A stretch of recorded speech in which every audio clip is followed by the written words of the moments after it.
Bounce, playful, unfussy conversations with SoCal's arts and culture stars. I'm your host, Susan Petrella, a lifelong arts and culture patron / advocate and the rock star consultant who rockets your business to success. Each Wednesday, I'm hanging out with cool, clever, creative individuals. Today's guest is Cesar Alzate Jr. Did I pronounce the last name right? Yeah. Okay.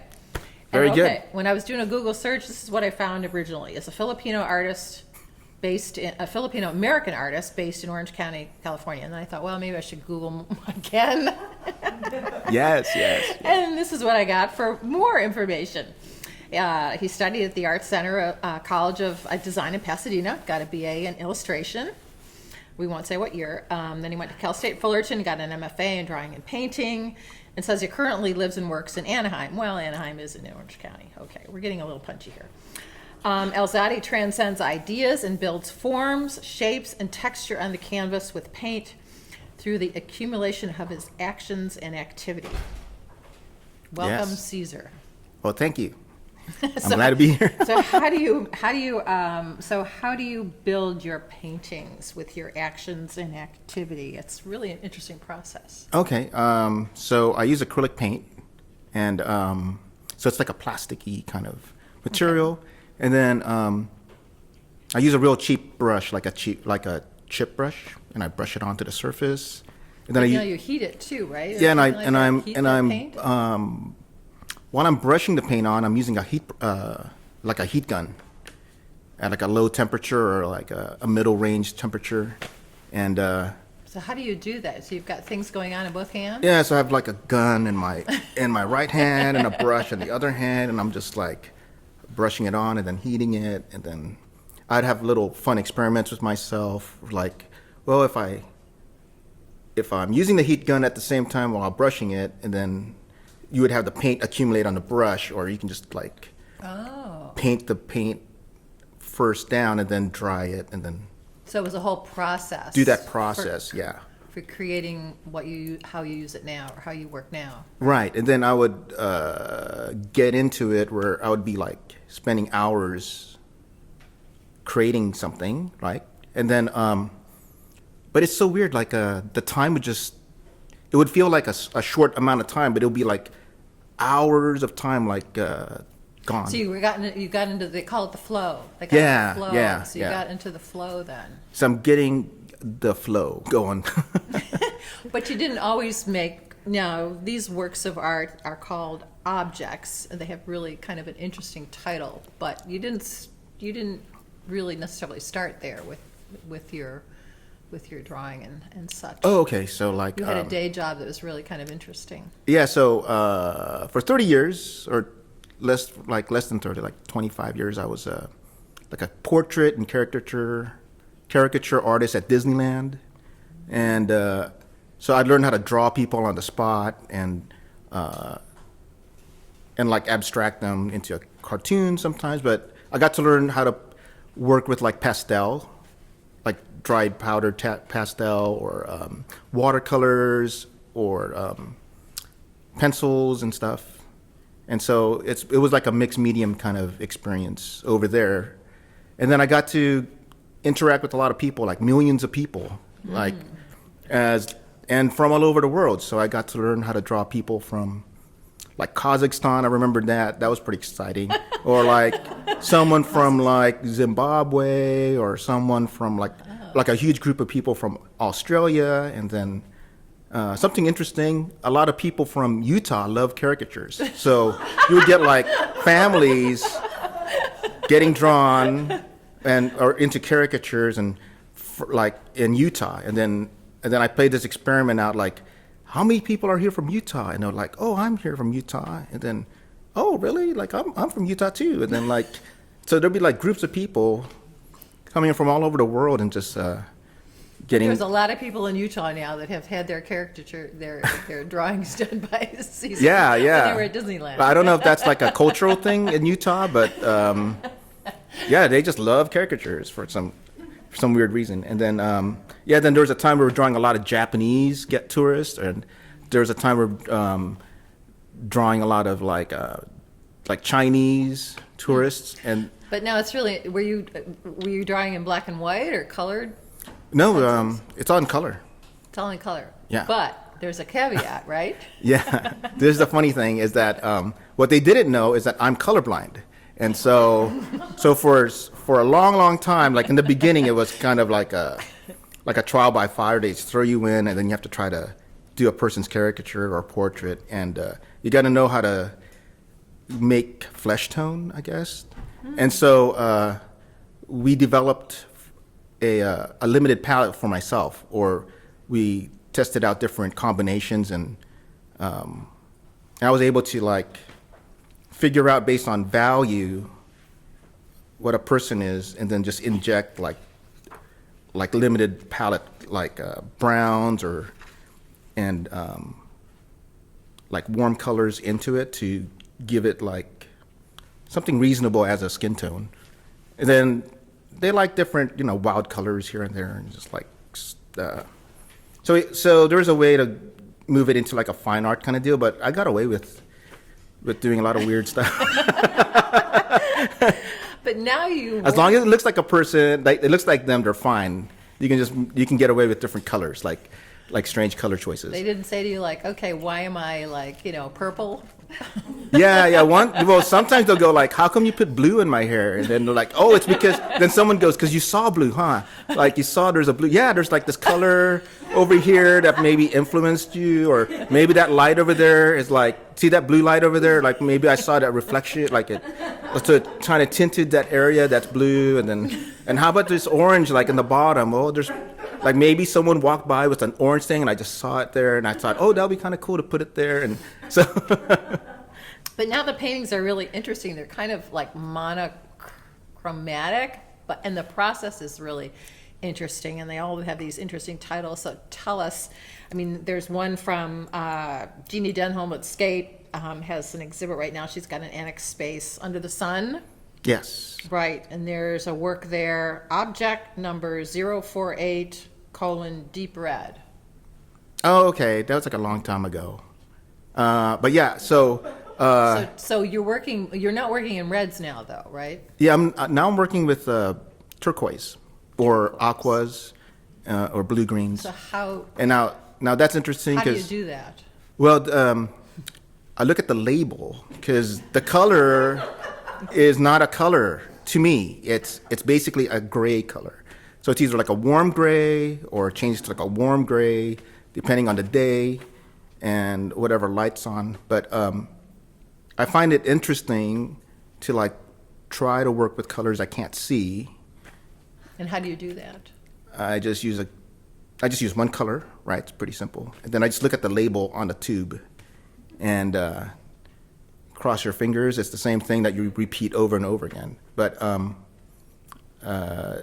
yeah, that's so I'm exploring how the heat works with the color or with the paint, and then it creates these abstract, random textures on the So on the they surface. have layers. So the paintings all have layers. So yeah, so the paintings have like thousands of layers, and it has like close to like liters of paint on there, or sometimes I like to test it out where I put like a gallon of paint on there.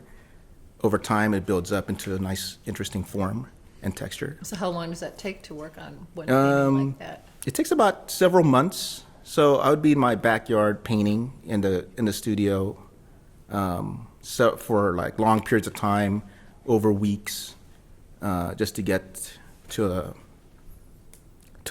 a place where I'm enjoying it, or I'm just saying, okay, it's done, or Oh yeah. Okay. Okay, Talk to okay. Carolyn. Yes, Carolyn yes, mentioned yes. about done. How do you know it's done? it's done when I'm exhausted, in a sense. It's like, I think I'm done, because it's like, I've been here for like a long, long time, and I don't want to do this anymore. I want to try something else. But now you're kind of sticking with the turquoise and the teal, and so do you have a little bit of help with? Okay. So there's this cool place in Orange County called Art Supply Warehouse, and I've been going there since the 80s. And so I've developed a lot of relationships there with the staff, and they help me with picking out colors or understanding the paints And there's a color specialist there. His name is David Franco. And he sees everything in pigments, so pigment codes. So, so we had this discussion where like, okay, so this is like cobalt, what's that thing called? Cobalt teal, but it's PG 50. Or it would be like, this is teal, so it's PW6, PG7, and PB15-3. So we go through all the different brands or manufacturers of the acrylic paint, and we go in the back where the label is, and he was teaching me like, okay, this is how you know this is a blue green or a teal or a cobalt, and it would have these codes.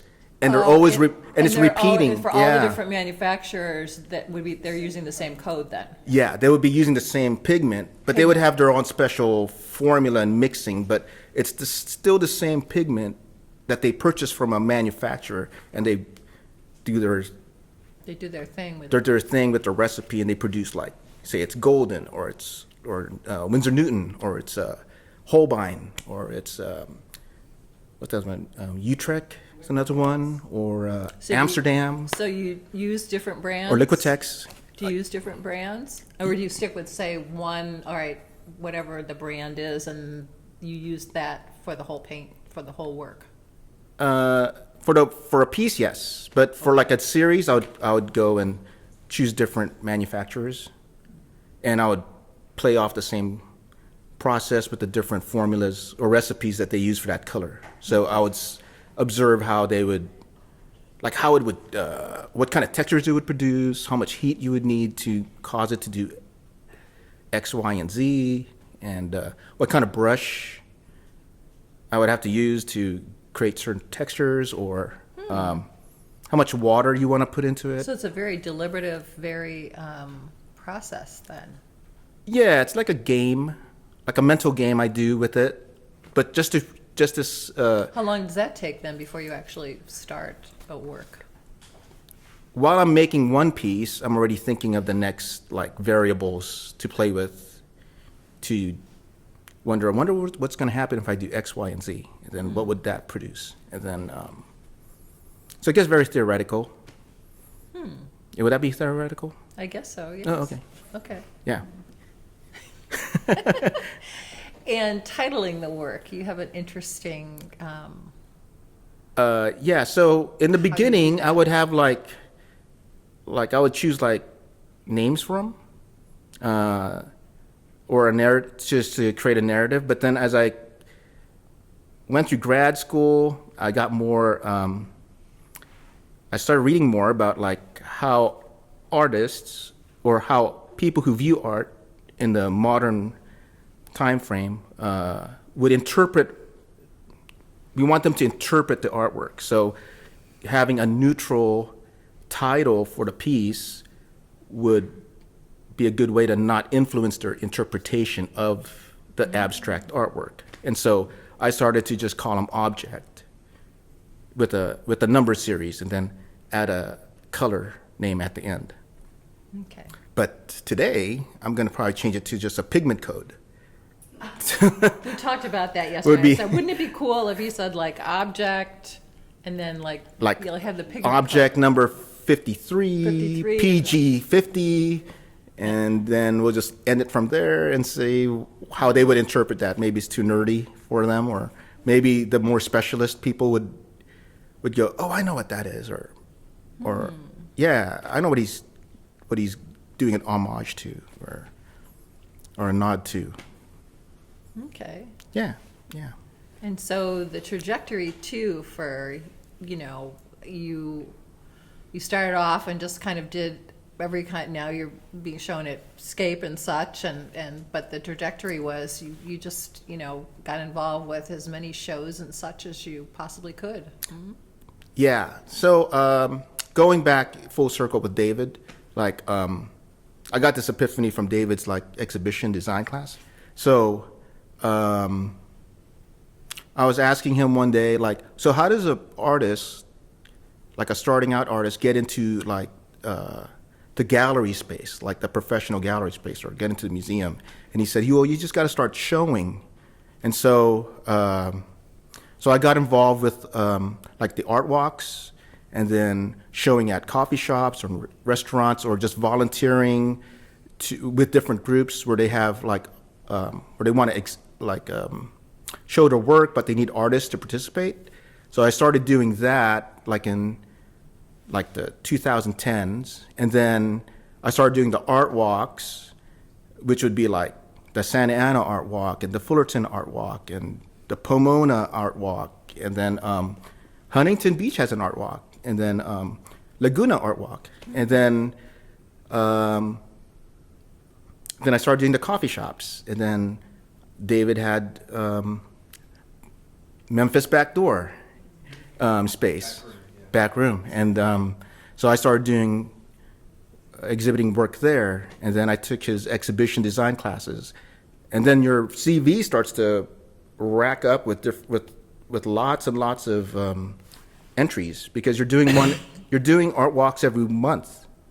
So in a year you have 12 entries. And then for every art walk, that's like, just multiply it. And then David started letting me like host shows at the Memphis Back Door, right? And so that would be like once a month too. So that's another.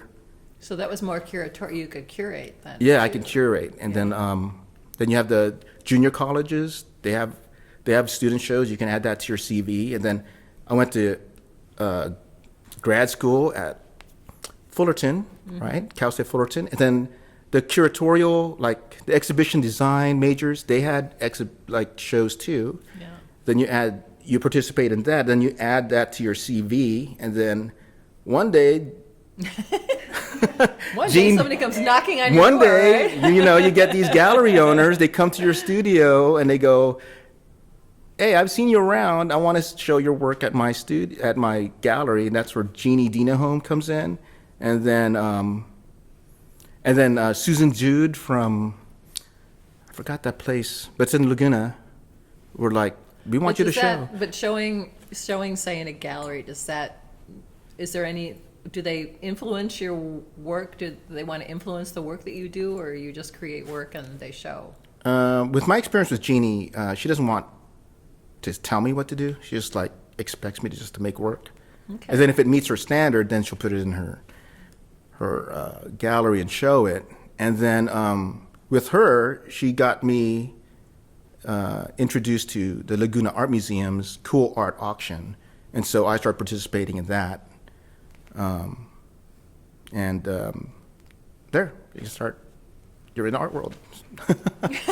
So what's next? So you're creating work. Yeah, just creating work and making a lot of work. Hopefully, like I can make a living making artwork, and then just see how far I can go, just exhibiting and just enduring all this stuff, Enduring? What do you mean by that? I mean, it's a long-term game. So as an artist, you're going to be making art until like you're dead. So you got to pay your bills. You got to make art. You got to make sure you have a studio space. You have electricity, and you have money to like eat and buy paints and all that. So there might be a day job in there? There has to be a day job, yeah. There has to be a day job, yeah. Or an inheritance, right? Like, Okay. yeah. Or maybe a patron, like. A patron? Yeah. So do you do commissions at all? I don't do well with commissions. I had an experience with Jeannie about it, and my process is too long for her, like clientele to like wait to. Oh, they want something like quick and more quick. Yeah, more. And yours is what, months and? Yeah, mine's more like weeks and months to like get a piece done. Do Yeah. you work on one piece at a time? Yeah, one, and then like experiments in the middle, like, oh, this tape looks cool, so I save that tape, and then because the tape has the texture, so I would record, like I would have that somewhere as a reference for the next piece, and then like. What do you mean by a tape? I use like artist tape to like tape certain sections off, and then the buildup gets caught up in that that detritus. And then so when it's done, you take the tape off, you get this tape with like buildup of paint on top of that as well. And so So no sketchbooks like other artists then? You just kind of like working in the moment then? Or are there right. Interesting. And then like or I just have like philosophical thoughts I put in my sketchbook, and then So would that, so like what kind of a philosophical thought? like Let's really dive deep here. okay. So let's say it's Arthur Danto, right? So Arthur Danto is credited with like the art world, the concept of the art world, and his definition of the art world is like an atmosphere of theory where there's art history and art theory occurring.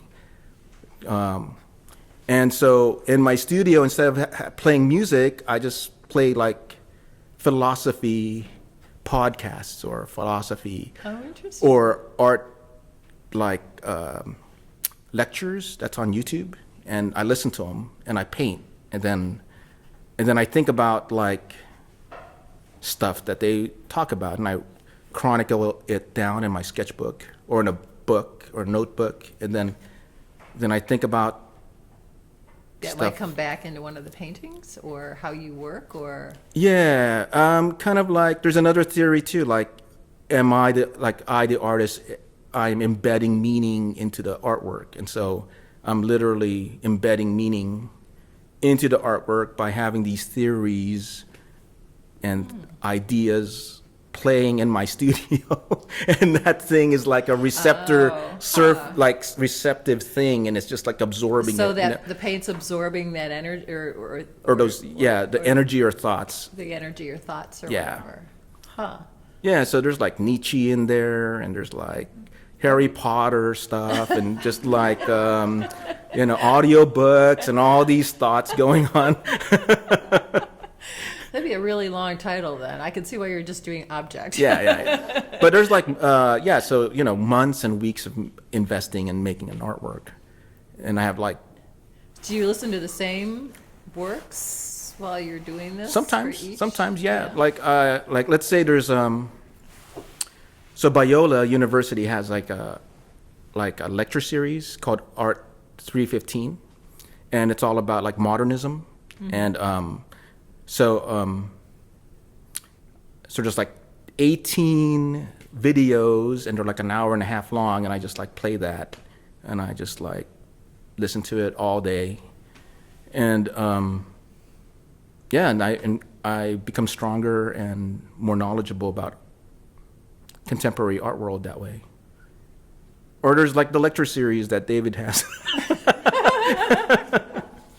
And I listen to that for a while, and I just get tired and then move on and just switch back and forth to different like documentaries and stuff that's on YouTube that I can play and listen to. That's very interesting, because other artists, work. I mean, music. Yeah. Or yeah, it's music. or it's completely quiet. I think Cameron Taylor Brown, a fiber artist, was saying, it's completely. She has to be completely quiet. So it's very interesting what you use to kind of. I don't know if it's inspiration or not, but keep your mind occupied as you work. Yes, that's true. Yeah, just like I guess I'm using these things just to keep me going, or these long periods of like it's like a journey, So, there's this cool guy named what's his name, Rubens. Anyway, he's like the producer for like what's that one? The Beastie Boys, and then like he has a like lecture series too. Rick Rubens, that's his name. Rick Rubens. He's like so profound. He has a lot of answers. He found answers for me. So. Oh, okay. Well, thank you, Caesar, for sharing your story with us. You've made bounds bounce. A special thank you to our generous sponsor, Coastline College, its Fine Arts Department and Art Gallery. David Michael Lee, Director, Curator, and Professor. David's also Bounce's wonderful producer. Thank you, David. Until next time.